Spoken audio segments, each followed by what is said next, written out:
the afternoon? No, it's actually been flowing quite nicely. So I feel like there's also such a nice flow between you and Amy. So why don't you continue and build on the foundation that she has laid for you? Thank you. Thank you, Amy. Thank you for your time. We know you are extremely busy at this time as well with lots and lots and lots of virtual events. You're probably jumping into the next call now, isn't it? Well, I'm going to stick around for a little bit and listen to Susannah, but I'm going to turn off my video so I'm not distracting. But I'm excited to hear you, Susannah. All right, Susannah, the stage is yours. Okay, a minute early. All right. Let's try some screen share here and see how my technology does. Tell me what you're seeing, everybody. Let's see if I can see myself. There we go. Okay. So we're going to talk now about the critical link between trust and innovation. It's a concept that started kind of just noodling around in my mind, and then I decided I would write about it. I was just thinking about it at this time with this question of who do we trust? Who can we trust? There's so much information, but is there a lot of knowledge, these links? And then I just started finding a lot more information around this. Let me make sure I keep this chat box up, etc., so that I can see if anybody needs something different. So my name is Susannah Childers. As Amy said, I am in North Carolina in the United States. I love being connected to these creative geniuses. I met Puleng a number of years ago, I can't remember when, at the Creative Problem Solving Institute and got a chance. I've been 4 times to the South African Creativity Conference and had a chance to play with her there, do an event at Henley with her. So if anyone is on where we did a lot of really fun improv playing and painting and creativity work at Henley, that was fabulous. But this group really is inspiring. And I tuned in early enough to catch part of Mark Dodsworth, who mentioned one of my co-founders, Lynette McCormick, and I owe a lot of my thinking in this field to her as well. She's one of the creative geniuses who's now really being retired and in retreat. So I am fortunate enough to talk with her over time. But what I want to talk with you about today is just kind of drilling in a little bit to the model that Amy talked about in team dynamics for those who were on at that time. And we'll start with this concept of who do you trust? Who do you trust? And I think Dixon or Puleng, Estelle, you were going to do a poll for me here so we can get some feedback. I don't know if we've tried polls earlier in the meeting. I think you did some this morning, your time. Do we have a poll that we can launch? If not, go ahead and type in the chat. We can't launch that poll. Doesn't look like I've got the ability to do that from my standpoint, but go ahead and write into the poll. Oh, someone wrote about Mind Camp too. Yes, Mind Camp. Love Mind Camp. It's part of this broader tribe, and I've been at Mind Camp presenting the last couple of years, and will be there again. But go ahead and post in the chat as a way of giving feedback yet. Who do you trust? Who are the people that are your go-to trusted people? And make sure that you do put that in the chat for all panelists and attendees.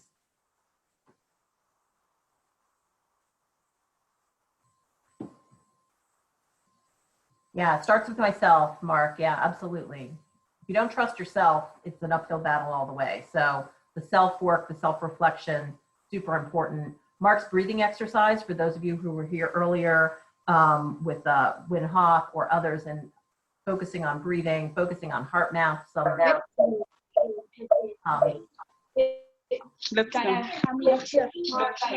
we getting the poll going? Trust nothing. Oh, okay. Yeah, that's a challenge. Oh, okay. We have Puleng's kids too. Please go downstairs. Let's go. I'm not sure who we've got on. So who else do you trust? How do you feel? How do you feel when you can trust someone? And how does that? I mean, why are we even talking about trust? It was one of the team dynamics I know that Amy mentioned. One of the things that I started thinking about relative to this whole COVID-19 dynamic is this concept of where we're getting all of this information. Do we trust the people on the news? Do we trust the people in our neighborhood, in our social groups? You know, do we know what's coming in on all of these feeds? Where are we getting information? Who do we trust worldwide? Interesting, you know, a couple comments. Trust people that they know unless they've lost that trust, and trusting people that trust you. So there's this concept of giving and receiving trust as well. Trust is one of the key factors in organizations. So we won't worry about the poll. I wanted to kind of think about that. So Mark, you trust me, thank you. Those who earn your trust, people who trust you, absolutely. One of the concepts though is that, and this goes into both Mark and Amy mentioned this word stem of how might we. So as we think about trying to help our organizations drive innovation, how might we build a culture of trust in our organizations to improve our ability to innovate? I know a lot of the speakers so far have talked about creating a safe space for people to be themselves, creating a feeling of vulnerability as we talk about that. And so this is a question that started wrestling in my mind is, how do we make sure that as people who are trying to foster innovation in all of the different work that we do, how do we build that culture of trust into our organizations? So we start with trusting ourselves. We probably trust our family, our partners, our spouses, our children, people who are taking care of us. I know I have my family here, kind of, they have my back. We've got close friends that we trust, so that circle starts to widen a little bit as we go out. And then we get, you trust your mom, your parents. They're the ones who, they've been there for you, you know, your whole life, their whole, you know, as long as you've had them with you on the planet. So bringing those people in. And then we get a little wider and we work in organizations. And trust can be gained and lost in organizations. Amy told a story about Phil at her university. Names disguised to protect the innocent there. I don't know Phil at all. But when Phil shuts down comments and things like that, we lose trust. We don't feel safe in terms of sharing. And we want to look at where that fits into this concept of innovation and bringing a team together to innovate. So today we want to really this is like Amy said, I'm exploring, I'm going to try some things. I'm going to talk for a little bit here, not for very long, because it is weird to me to be talking without people right in the room. So I've got a couple people in my room here that can at least give me some energetic feedback. And then we're going to try something here that I've been working with for about 6 or 8 months to collaborate together around this concept of how might we generate a culture of trust in our organizations. I'm going to take you into a mural board if it can work. We can probably get about 20 or so people in there to do some online brainstorming together. So a virtual whiteboard tool, ultimately trying to build our understanding that to be more creative and lead others on this journey of creativity and innovation, we want to really focus on that idea of trust. So let me back up a minute, and I'm not sure, I know it's been referred to, but thinking about the creative process, this is a model of the creative problem solving process using a model generated by a company called Foresight that comes out of the State University of New York, Buffalo, that several people have referenced earlier, building on the work of Sid Parnes and Alex Osborne, that you've heard the references for the books, etc. So we're all on board on this same train here.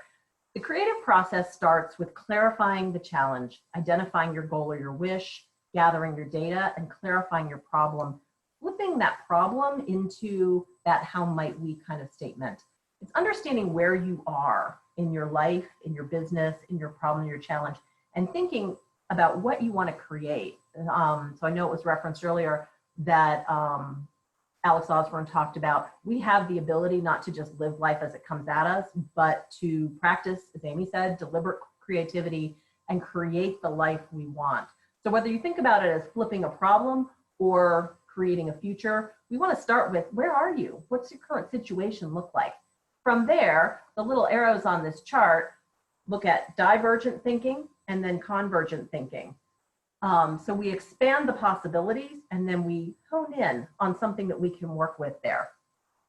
Then we move into the stage of generating ideas or ideation or brainstorming. People often think about this portion as the creative part of the process, that random spitballing ideas, using sticky notes, etc. It's really only that one piece of the entire process of creativity or innovation. Innovation being creating something novel that's useful, that can solve a challenge or create a different future than the state we're living in now. And that is certainly something that I think all of us are thrown into in a way that we might have been just going along, and the world around is saying, okay, Mother Nature called stop on this, or the virus called stop on this. We have to reinvent how we do things. So then we're in this stage of generating ideas. Again, divergent thinking, expanding the possibilities, and then narrowing those in through some convergent thinking. We go through these exercises. As you narrow into an idea, then we move into the stage of developing those. Prototyping, testing, creating, looking at the systems. Juan Prego talked about using the ProPlay people to start to model and see what that looks like. Lego Serious Play has another version of that. There are systems thinking and graphic recording solutions that can create systems maps so that we can look at that to develop and refine those ideas. And ultimately moving down into where you implement and take action. So that coming up with that. So I wanted to give this as a framework because it's really how I think about going through life. For the last about 25, 30 years, working first in corporations at what is now a subsidiary of Unilever, and then at Procter & Gamble. We were going through creating new products, looking at understanding human needs, consumer needs, and then identifying what kinds of solutions or products then would meet those needs. Now, as a facilitator for the last 23 years with AHA, we're trying to bring teams together to solve whatever challenge it is. Last week, it was working with a team to identify who their target consumer was. And yesterday, we were on a call with a pharmaceutical company who's trying to understand where they're going and how they can get their advisory board reconnected. All of these teams are going through this creative process, ultimately from clarifying where they are, coming up with possibilities, refining and developing those, and then focusing in on some action that they can take.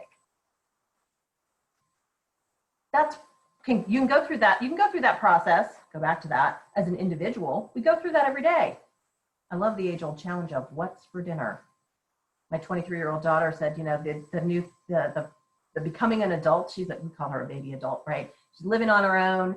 She's back with us during this quarantine period, but is figuring out what's for dinner every day for the rest of your life. You got to start with clarifying the challenge. What do I have in the refrigerator or the freezer, or, well, right now, what's in the pantry, right?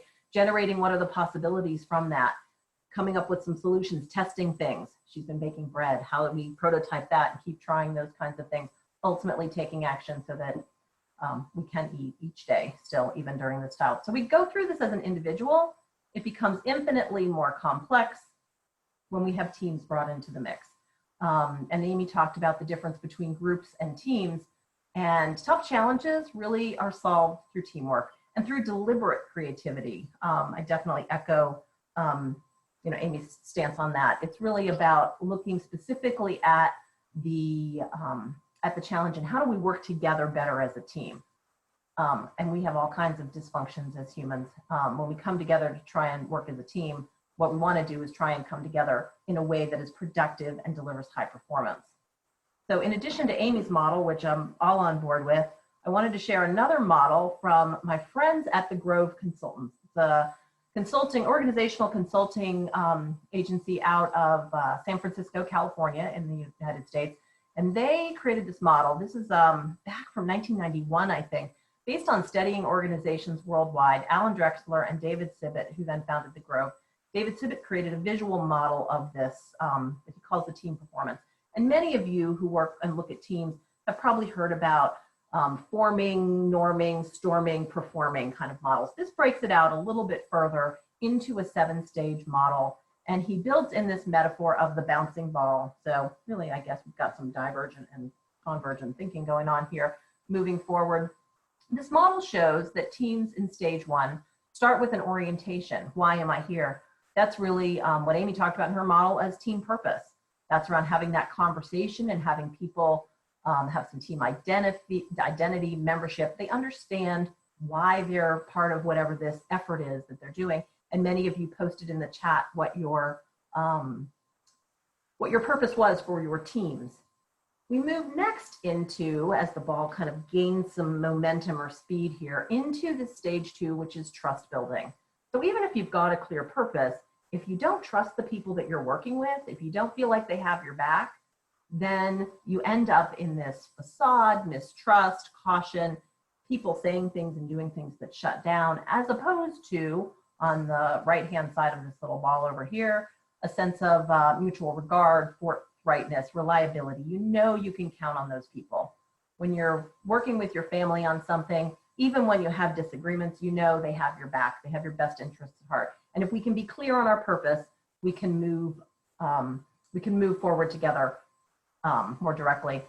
We're going to talk mostly about this area of trust because it's, you know, aside from having your clear purpose, it's number two. You can't go, it's kind of like a board game. You can't go into a high performance team into stages 4, 5, and 6 where you're getting that lift or that momentum if you don't go through these stages. Number 3 is goal clarification. So it's only after you build trust and know who you're working with that you can say, all right, what are we doing?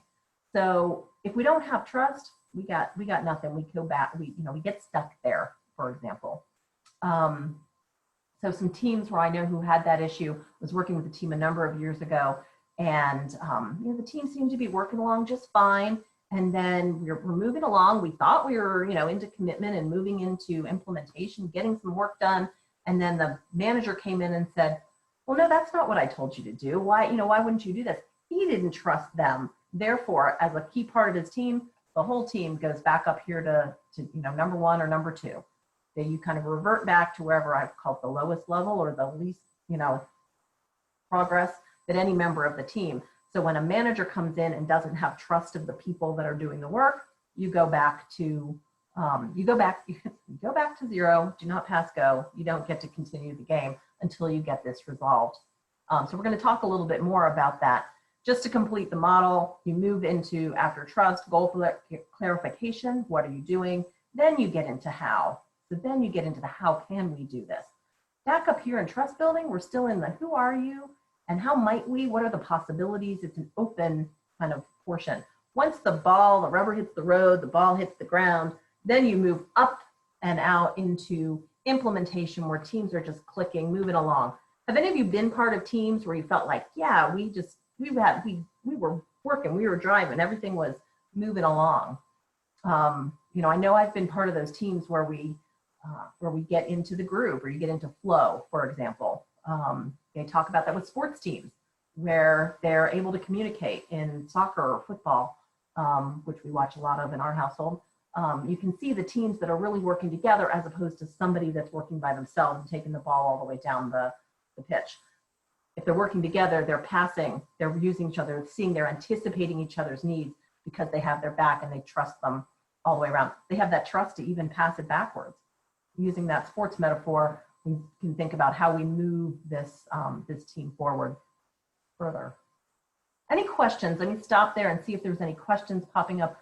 As I'm sharing my screen, I'm not seeing the Q&A. So if there's any questions that anybody wants to, I can see the chat, I guess, so you can pop those in there in terms of just using this as grounding. Because what I want to do with most of our time is think together about this.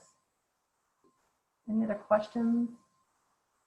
Anybody, Pulang or Fred or Mark, who are moderating, is there anything that people aren't clear on?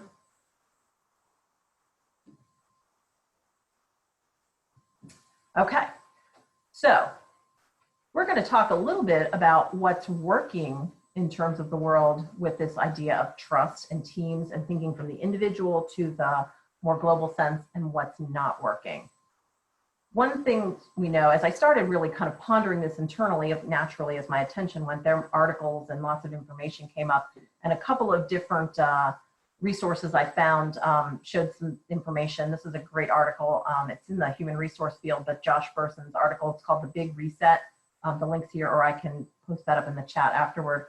The last decade has created an eroding sense of trust. Research shows that we don't trust politics, we don't trust the media. This is US based. We barely trust capitalism. 56% of people don't think capitalism will solve the world's problems.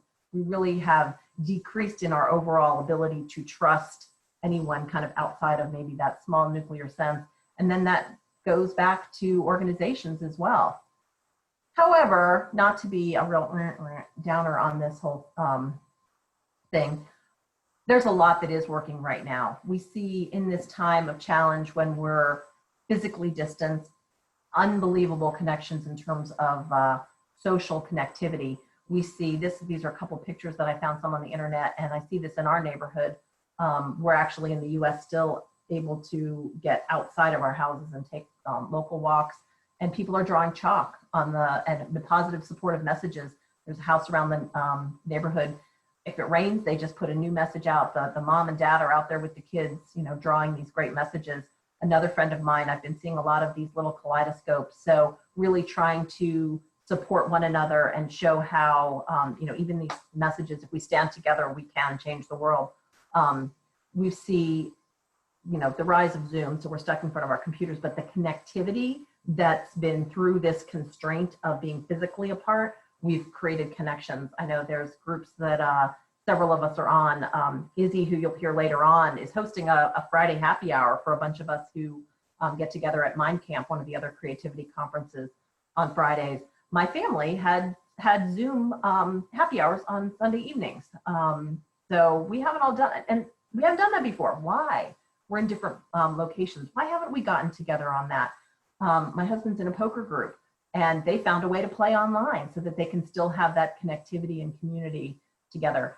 Teachers, I'll refer my daughter again, who's there. Teachers have found a way to make this work. So through some of these constraints, we've found amazing ways to stay connected and to bring ourselves together in supportive and hopeful ways within our communities. Let's do a little practicing and thinking together. Here's where our big experiment starts. So any questions before we go into our practice with this? Let me just scan oh, Nick's talking about how challenges within a team if a boss is an implementer who doesn't want to spend time clarifying. That's absolutely true. So sometimes grounding people in understanding that this is a process. One of the other pieces of research that the Foresight organization does is a profile. You can go in and do an assessment where you understand individual and then team preferences for different stages of that process. So I did work with an organization where 2/3 of the group were implementers. And awareness, you know, it does start with self, right? Self-awareness that they were all implementers made them more like, oh, I might need to recognize when we need to go through these different stages in order to solve big challenges. So yeah, that's definitely one of the things that can improve communication and improve self-awareness and then awareness of the team around you, definitely. Anything else? Just looking at some of these comments. I can't wait to go back and kind of scan them in more detail. I don't want to be distracted by that because I love talking with all of you, and that's what we're going to go do next because I mostly like to learn from everybody else, not just pretend that I have all the wisdom. So we're going to do a little bit of clarifying of the challenge, as you said, and I'm going to focus us in, you know, we've done a lot of talking already on this conference around kind of where we are in our physical distance and lockdown in the different states and different countries that we're in around the world. But let's focus together for the next, you know, 15, 20 minutes on how might we create a culture of trust in our organizations. And we'll kind of skip over the fact that clearly it starts with trusting yourself and trusting those close inner circles that you have. And we'll move into this concept of organization. So as, you know, I already had this in the slide, I promise, before Amy said it and Mark talked about it as well. How might we? What's the possibility? So in the English language, at any rate, how might we opens up that range of what's possible. So we're going to start with that as the challenge question, and we'll ground ourselves a little bit in more things that are working and not around that. We'll do some sticky note brainstorming. Those of you who want to join me in a mural tool, I'm going to post a link up here in the chat in a moment where you'll be able to come into an online visual board that I've been working with that's created by a company called Mural, the board, and then I've got a set of activities for us to go through together if it works. I don't think all, however many, 50, 75 of us can get in there together, but you know, if 20 or so people want to jump in, we'll get some good brainstorming and generate some new possibilities for this challenge of how might we create a culture of trust in our organizations. And then, time allowing, we'll do a little bit of clustering, developing those ideas, converging them, bringing them together to see where they might go. So this is the board, and I'll orient you to this in a moment. This is the board that I've created where we're going to look at this question around how might we create a culture of trust in our organizations. So let me get the Let me get the link over here into the chat. I'm going to switch my screen share to the mural board. You're going to see a different board now. Hopefully we're seeing that. Let me get the share here. Come on, internet, don't fail me now. That's one of our challenges, right? So those of you who want to play in here with me, I'll give you some orientation as we're in here. You can follow that link that I just put into the chat. Should have gone to all panelists. And attendees. We'll see how many people. You're going to come in as an anonymous animal, and I will orient you to what we're going to do as we go through this. So if you're clicking that link, I'll give you a minute to come in. I see some people coming in. I have an anonymous cow, an anonymous fish. The fun and playful people at Mural have us all coming in as animals. When you work on this with a team, obviously they can come in with their own personal identification. So we'll get a few people in here. We've got a snail. The way that you navigate a mural board, imagine that this is just a whiteboard room, and Mural does have a 30-day free trial. They have enterprise solutions for companies. IBM was one of the first big companies worldwide to use this. I found out about it from a good friend who leads agile teams, which is another creative process really, at Fidelity Investments. But people can work on this live together and offline. What I've done is created a board, and if you just kind of see if I'm scrolling around here, we can go through different activities. So it started blank, and I've put in these pieces here. What I'm going to start with us doing is just doing a little bit of introductions through the board. So I am going to summon those of you who've joined me in here to this section of the board. And what I've got here with these little groups of people that you're now looking at are sticky notes. These are little round sticky notes. So if you just double click in the middle of that sticky note, I see the anonymous elephant is up there and the cow. Click on a sticky note and you'll be able to type. So type your name and where you're from right in there.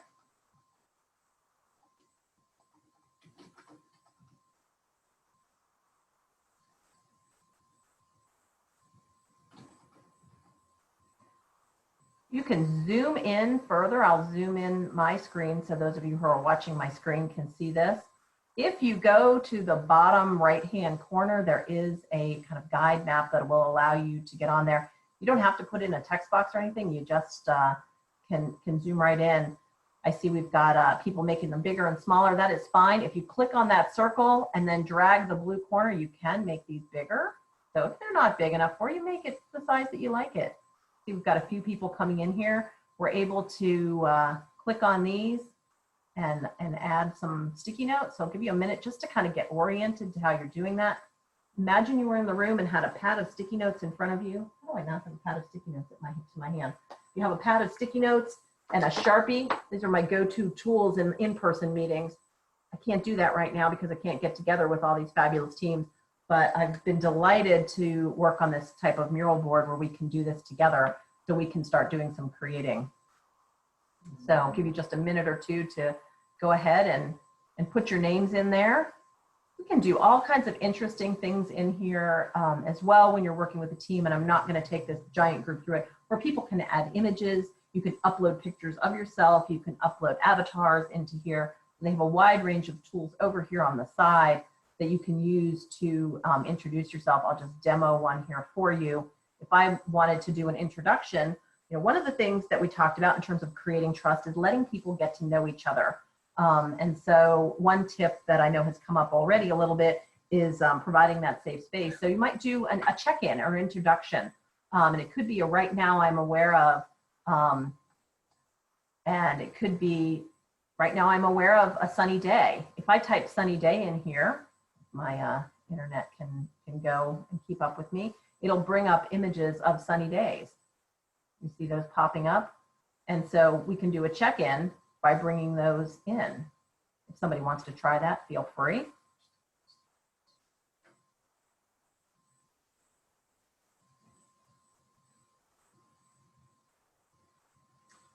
Hopefully you can see my screen where the I just picked a random sunny day image.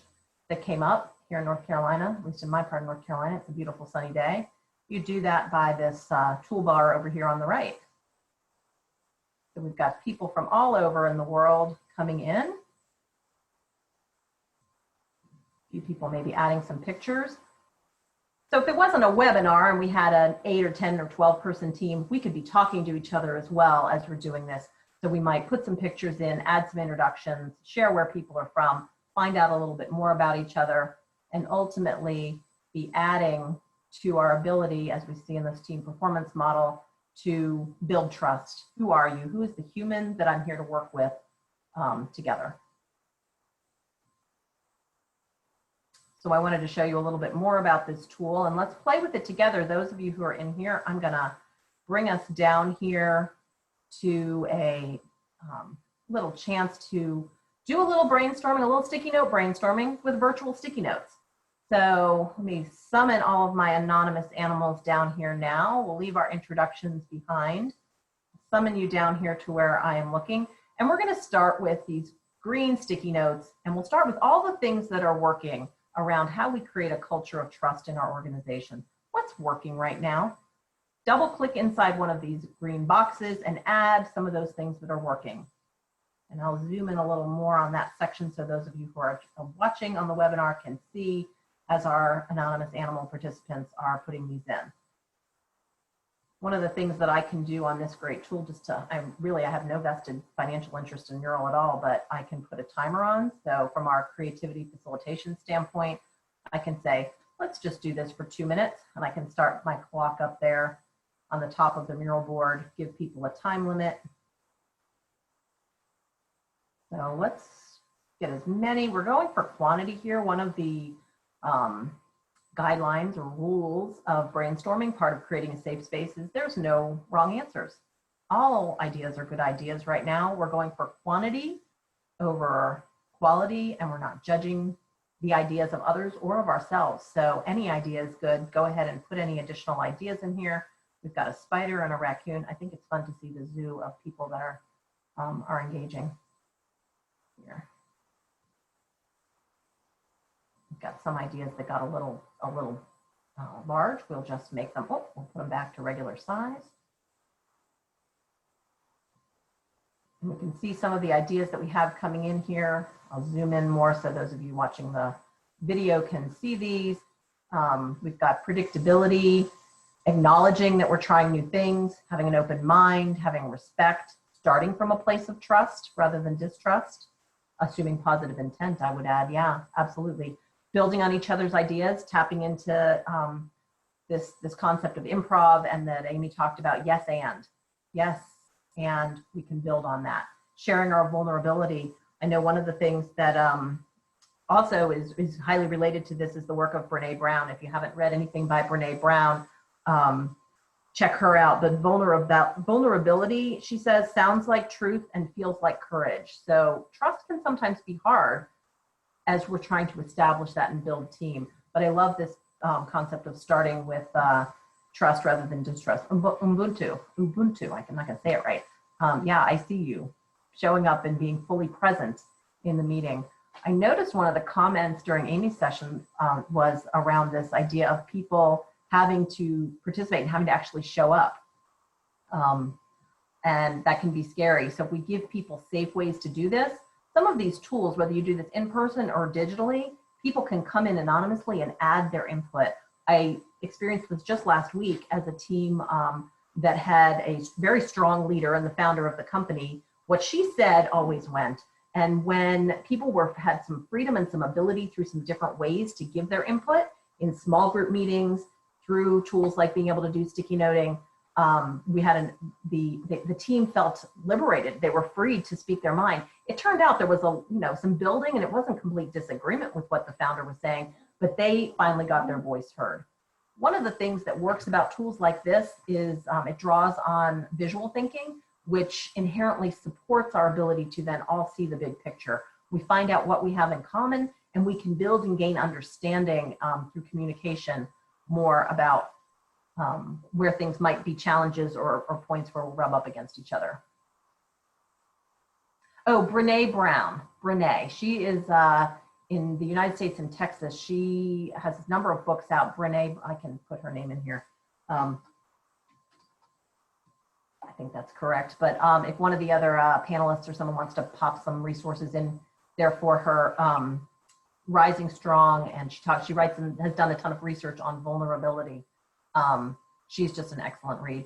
So let's move ourselves. So that's what's working. That's great. Those are things that can really support us. So we want to make sure that we hold on to those as we're continuing to think. I'm going to scroll us over here to the other side, and let me again summon my anonymous animals to join me over here. We've got, it looks like 18 people on the board. That's excellent. So now let's do a little bit of thinking through what is challenging us, what is problematic. We've talked through some of these. It's the flip side of some of those things that's working. What's not working in terms of this idea of how might we build a culture of trust in our organizations?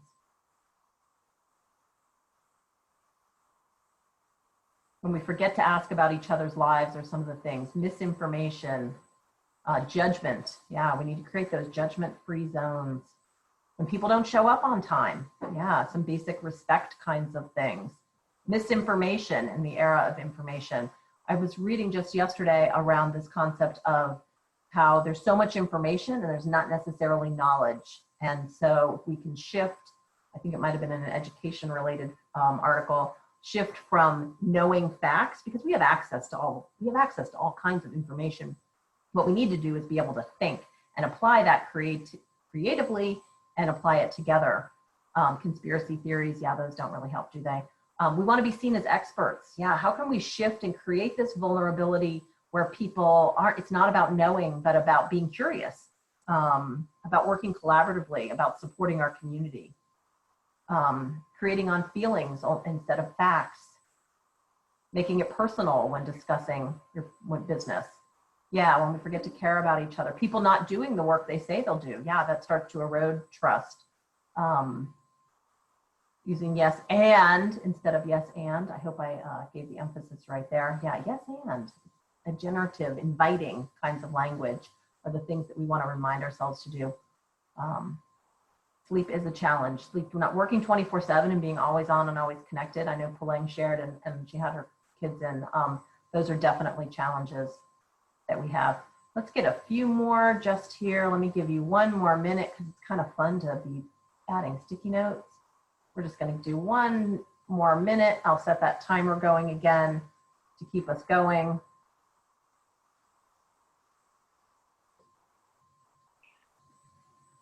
Hey Bear, do we have a timer, or I need a clock or something? Rosemary, I think that's you. I can hear you. Hi. My voice is on. Your voice is on. You're happy to chime in. Everybody meet Rosemary Ryan. I can tell her voice. Wait, hi. Rosemary's going to be talking later on this afternoon. She's brilliant. She introduced me to a lot of the folks in South Africa. So one of my mentors as well. Great job. Hi, Rosemary. Welcome. Good morning. You can see where, oh, Mark wants to chime in. Thank you, everybody. Now I can actually see people. That's awesome. All right, just take another 10 seconds, add your last sticky notes on these challenges. We could get stuck here all day, probably. Elizabeth's chiming in, waving hi. These are all of your afternoon presenters, so you're not going to want to leave. You're going to want to stay. You're not going to get up and stretch, move around. Do some of Mark's exercises. He can, chime in here for a break.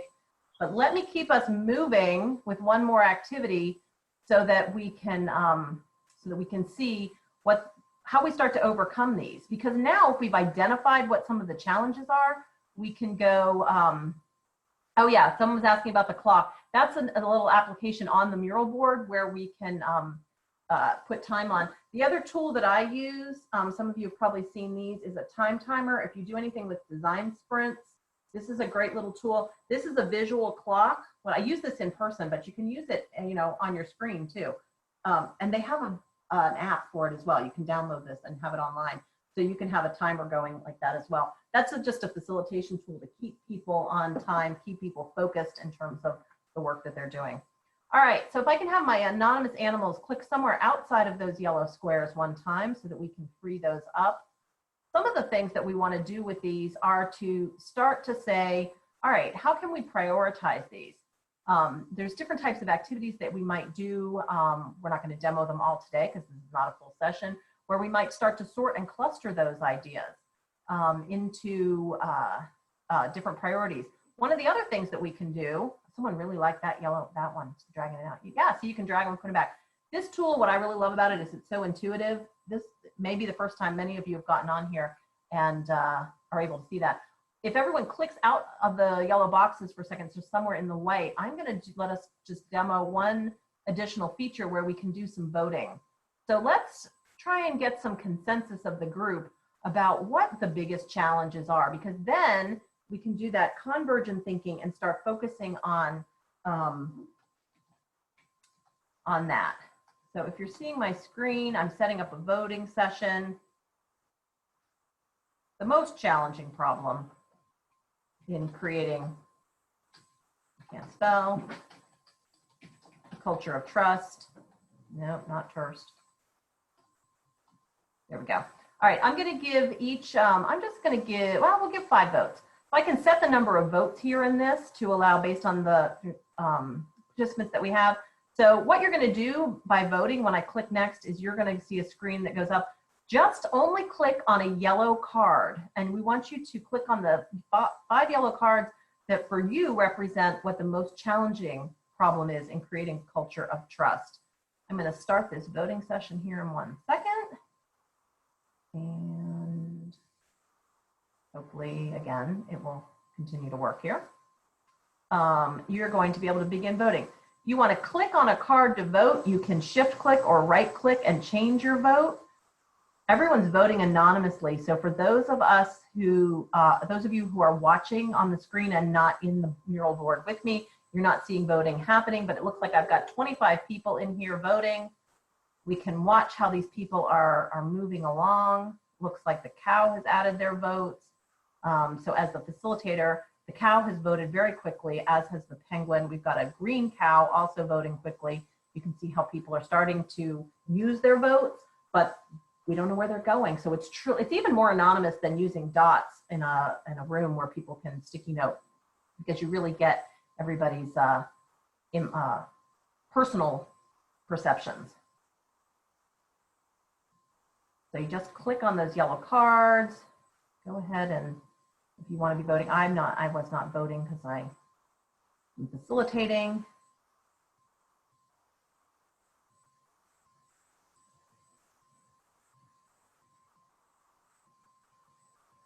Okay, we've got a number of people voting. Some of you, sometimes it doesn't show everybody's votes. We've got a number of people who are in here. They may just have not decided not to vote, or they came in and they're not actively on the board. That's okay. But we had 28 people now potentially voting. Some people may have come back in again. I'll give you just another minute. I'm going to put another minute on the clock here because we're going to run out of our time for more Q&A. And just show you how some of these things are where we can get people really doing their work together is also a way that we can build trust. So just take this last 40 seconds to get your voting going. Got a few people who still maybe doesn't look like they're entering, but we do have a good number who completed their voting. Let's go ahead and we'll go ahead and end that timer and end the voting. I'm going to just end that. It's going to pop up on our screen the biggest challenges that we see. And so we can see that 2 people clicked a bunch of times on the fear of being seen as incompetent, but we had a number of things that got 5 votes. When we forget to care or ask about each other's lives, people not doing the work they say they'll do, people talking about people rather than to people, misinformation. You can really see how the votes play out. Let me move that off of there so that I can get my screen back on. When I zoom back out and close that, you can see, so those of you who are in there with me, if you just click the X of that kind of overlay screen, we go back to a heat map of how the votes played out. We can see now where we want to converge some of that focus and prioritize that. So we know from how the votes played out that this fear of being incompetent, someone loaded the deck there on that one, and I didn't give you any restrictions. But we did see a number of votes and different votes around this idea of when we forget to care or ask about each other's lives. And so that might be a great place to start in terms of now coming up with solving that problem. In the interest of time, I know that many of you would be really looking at continuing to do this. We can then take that block, how might we care about and show interest in each other's lives.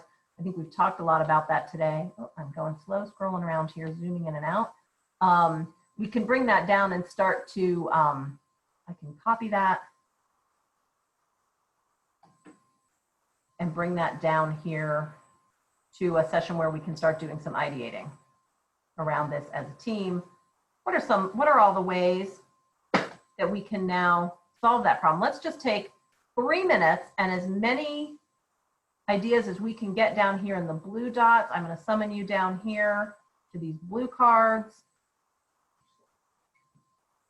When we forget to care and ask about each other's lives, I want you to come down here to these blue squares and start to come up with some solutions, right? So now we were still in that problem statement, that clarifying. Now let's generate some solutions. How might you create a culture of trust, focusing specifically around this challenge of when we forget to care or ask about each other's lives? Just let's pop in as many as we can, just in a few minutes, and then we'll be ready to wrap up and take your questions. Just let you do this for 2 minutes. So quick.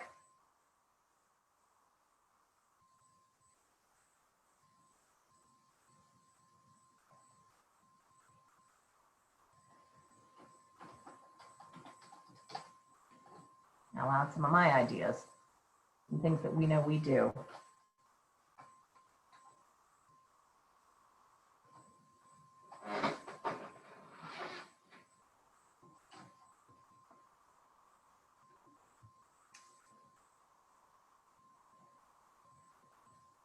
You can see some of the ideas coming in. Reminders, showing kindness, daily check-ins, get to know them. Opening conversations with how are you and really listening.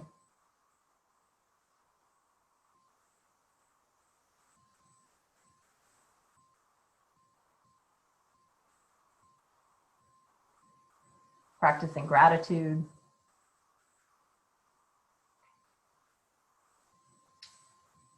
Yeah, my daughter reminds me that in her classroom, she has an entire wall. So when they are together, they have a gratitude wall. And she's actually created that in her online teaching as well, having students check in their Google Classroom and remembering things. She posts some things each week, I think each morning actually, things to remember that we're grateful for. Can really help connect us as humans. Taking time to say hi, showing genuine interest, communication, not rushing. Smiling, yeah. Remembering those things. You can see how quickly a group of people, and we're not a team, we haven't met each other, you're anonymous animals, I don't know who you are. But boy, I would love to work with any of you because look at the great ideas that you're coming up with. I know that some teams have had, their pets, their children are in the room. One of the interesting things around this time that's helping us build trust is we're seeing who each other are as human. I know Pulang's son was on camera earlier. We're recognizing that we are, looking into each other's homes now. We're seeing what lives are like. My client last week, they were each in their houses. So it was like, wow, that's really an interesting painting. Tell me about that. You can find, here's their dog. My other client had her dog on her lap for part of it. And boy, was he cute. You can see how we get quite a number of things. Okay, so let's wrap this up. Those of you who are in here are still going to be able to be in here. You can be adding more ideas, but you can see how pretty quickly, and I added a lot of squares there, we could get a lot of different ideas by zooming around that board. So those of you who are on the board are going to continue to be in there. Those of you who are not, I'm going to shift out of there and go back to our slides. And take time now in the last 10 minutes or so to answer your questions and any of your reflections. So I have not been following on the chat, so I can, yeah, some people, if you couldn't write anything on the chart, sometimes it's connectivity issues. It's certainly something that is, you've got to have the bandwidth for it. We did have a lot of people in there, so when you're working with a small team. But as Amy mentioned, you can use a Google Doc. There's many ways, or Google Slides, anything that allows people to input. we can be creative around how we do check-ins just in our verbal sharing. I just wanted to use this as a place to think together. So what are some of the other questions?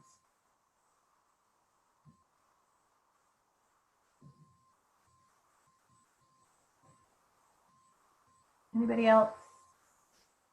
Lang, Fred, Mark, I'm not seeing the Q&A board. I may have to go somewhere different. There's nothing on the Q&A. Okay. So it means there is such a high level of clarity that guys, Sure. please engage on the chat on the Q&A. You still have 5 minutes. Ask about Mural. Susannah, I'm actually interested. Did it impact you in any way last week, Friday morning when it crashed? Yes. Yes, it did. So, you know, Mural is technology. Mural went down. They're super responsive. I was very pleased, and I heard from the founder actually when I had made a comment about it, but I was I was immersed in working with the team. Fortunately, there's a great community that I'm involved with in design sprints that you might be real interested in getting in touch with too, Kulang, that kind of gave me the heads up and helped me learn some workarounds. So I recreated what we were going to do in Google Slides and had a backup. Mural actually came back up in time for part of the meeting, and then it was kind of glitchy. So we punted and worked on Google Slides where we could share information and then through the chat. Fortunately, we had been working together throughout the week, and so there already was some connection and trust this topic, but yeah. Okay, all right. Well, I had a facilitator that morning who was gonna use Mural, who couldn't. Yeah, So, but that's when it went down, was Thursday night into Friday last week. I haven't had any more problems in the last couple of days or over the weekend. So, but like anything else, you know, if your internet goes out, actually right when you were finishing your talk, Kulang, my computer decided to reboot. So, yeah, you know, you just never know. Fortunately, it stayed on for this time. But I must say that in the last, through the COVID-19 situation, everyone is speaking Mural in whatever community, international community I'm in. Everybody's speaking about Mural. And I wonder before COVID-19, if it was this popular, and obviously it was accelerated and usage increased exponentially, and hardware could have had challenges with handling such. Definitely. There are other alternatives. I don't know them as well. I found out about Mural through my colleague who works at Fidelity, and they had tested it. And there are several people who are in the foresight and creative problem solving community at IBM who use it. There's a design thinking community that uses Mural. There's also a tool called Miro, M-I-R-O. Mural has they're definitely doing a free trial. Mural also has a consultant network where, at least for now, they provide a free consultant license. So I can't use it ongoing. I can have 10 members in my teams, but my team is small, so that works for us. And I can obviously have, we had 30 people in the board now. So right now it's not open source. And if you work in a big company, you buy an enterprise license, and then there are security layers in there and a lot more support from Mural. As an independent consultant or a small company, I have a free consultant's license. So it's definitely something to check out.